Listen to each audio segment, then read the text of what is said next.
ও আমার একটা হৃদপিণ্ড, সেটাই আল্লাহ নিয়ে গেছে। পরশুদিন বলছে, বাবা আমার একটা বরখা কিনে দাও। আমার স্যান্ডেলটা দেখেন 3 বছর পুরাতন ছেঁড়া।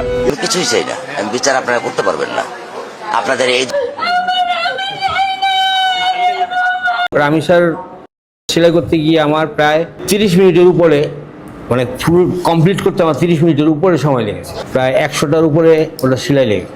রামিসাকে যেভাবে দুনিয়া থেকে বিদায় করে দিয়েছে এই ঘাতক সোহেল, এমনকি তার স্ত্রী, ইতিমধ্যে আদালত তাদের সরাসরি ফাঁসির ঘোষণা দিয়েছে, যেটা নিয়ে চলতেছে গোটা দেশে একদম তোলপাড়। বন্ধুরা, রামিসার মৃত্যুর সাথে আসলে কতজন ব্যক্তি জড়িত, এমনকি কি কি প্ল্যানিং করে তাকে দুনিয়া থেকে সরিয়ে দেওয়া হয়েছে, তা সমস্ত কিছু এই ভিডিওতে আপনাদের মাঝে উপস্থাপন করব। আর কবেই বা ফাঁসি হতে যাচ্ছে এই সোহেলের, তো ভিডিওতে লাইক দিয়ে শেষ পর্যন্ত দেখতে থাকুন। গাইস, আপনারা সোশ্যাল মিডিয়া খুললে সর্বপ্রথম রামিসা আর রামিসা দেখতে পারবেন, কেননা রামিসার সাথে যেইটা হয়েছে এইটা হয়তো এর আগে দেশে কখনো হয়নি। গোটা দেশের একটাই কথা, জাস্টিস ফর রামিসা। একটা বাচ্চা স্কুলে যেতে পারবে না, ঘরের ভিতরে নিরাপত্তা নেই, তাহলে মেয়েদেরকে কোথায় রাখবে বাবা?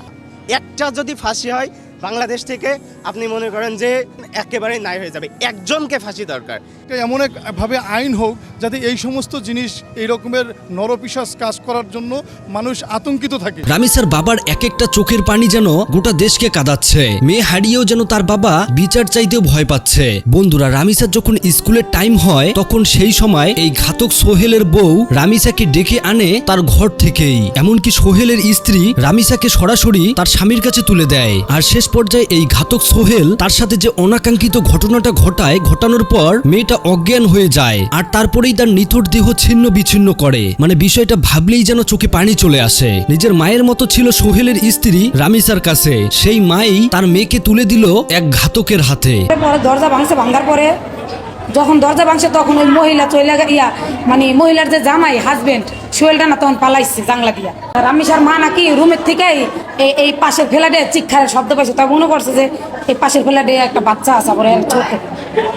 হেরা তো জানে না যে দেশে চলে গেছে। মানে বিষয়টা ভাবতে পারছেন। শেষ পর্যায়ে যখন এই বিষয়টা জানাজানি হয়, তখন সোহেলের স্ত্রী রুমের গ্রিল কেটে সোহেলকে পালিয়ে দেয়। তবে পালিয়েও কোনো মতে রক্ষা পায় না এই সোহেল, এমনকি তার ঘাতক স্ত্রী। ইতিমধ্যে পুলিশ তাদেরকে গ্রেপ্তার করে আদালতে তোলে। তবে গোটা দেশের এই রকম মর্মান্তিক একটা ঘটনা, যেইটার দাবিতে সবাই রাজপথে নেমেছে, সবার দাবি একটাই ছিল, আমরা এই ঘাতকের প্রকাশ্যে ফাঁসি চাই। ওর সঠিক বিচার ওরে কিমা বানাইতে হবে, ফাঁসিতে কোনো শাস্তি হয় না।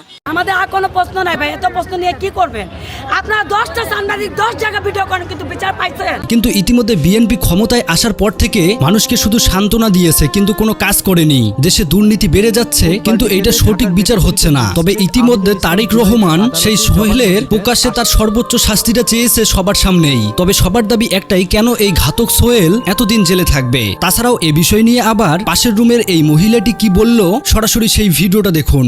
আসামির ফাঁসির রায় আল্লাহ সবার এক লগে হওয়া উচিত ছিল আমার যেটা জানা মতে। রামিসার মায় মনে ভাত খাওয়া শেষ করে দেয়, রামিসা নাই, এই বাচ্চার একটা জোতা গেটের সামনে, এই ফ্ল্যাটের সামনে। পরে মানুষ আর কি ভিড় হয়েছে, কইছে আমার বাচ্চা এই ফ্ল্যাটেই আছে। আমি চিৎকারের শব্দ পাইছি। একটা মা বাবা তার সন্তানকে কত কষ্ট করে বড় করে, সেটা সেই মা বাবাই জানে। কিন্তু সোহেলের মতো মন মানসিকতার মানুষেরা তার মেয়ের মতো মেয়ের সাথে যেই কাজটা করেছে, যেইটার কারণে সে পরকালেও ক্ষমা পাবে না। রামিসার মায়ের প্রতিটা চোখের পানির হিসাব দিতে হবে এই সোহেল, এমনকি তার স্ত্রীর। এমন না এই সোহেল এই সর্বপ্রথম এইরকম একটা ভুল কাজ করলো, এর আগেও নাকি অনেক বাজে কাজ করেছে এই সোহেল, যেটা তার স্ত্রী নিজেই বলে। মানে বাঁচার জন্য যে মানুষ চোরের মন পুলিশ করে, সেটা তো সবাই জানেন। এসে আমরা মানুষ হিসেবে নিজের ভুল কখনোই আমরা দেখি না। রামিসার পরিবারের পাশে যেভাবে গোটা দেশের মানুষ পাশে দাঁড়িয়েছে, যেটা দেখে আপনারা নিশ্চিত ধারণা নিতে পারেন যে এই সোহেল এমনকি তার স্ত্রীর সর্বোচ্চ শাস্তিটাই হবে। আর এই শাস্তি কার্যকর করা হলেই এরপর কেউ এই রকম বাজে কাজ করতে 100 বার ভাববে। আর হ্যাঁ, আমরা কখনোই নিজেদের ছেলে মেয়েদেরকে অন্যের হাতে তুলে দেব না। নিজেই নিজেকে ভরসা করতে শিখুন। যেখানে ঘর থেকেই এই রকম একটা ঘটনা ঘটে গেল রামিসার সাথে, সেইখানে নিজেদের নিরাপত্তা নিজেদের রাখতে হবে। তো দর্শক, এই বিষয় নিয়ে আপনাদের মতামত কি অবশ্যই কমেন্ট করে জানাবেন। পারলে ভিডিওটি প্রচুর পরিমাণে শেয়ার করে দেন। দেখা হচ্ছে পরবর্তী কোনো ভিডিওতে। আল্লাহ হাফেজ।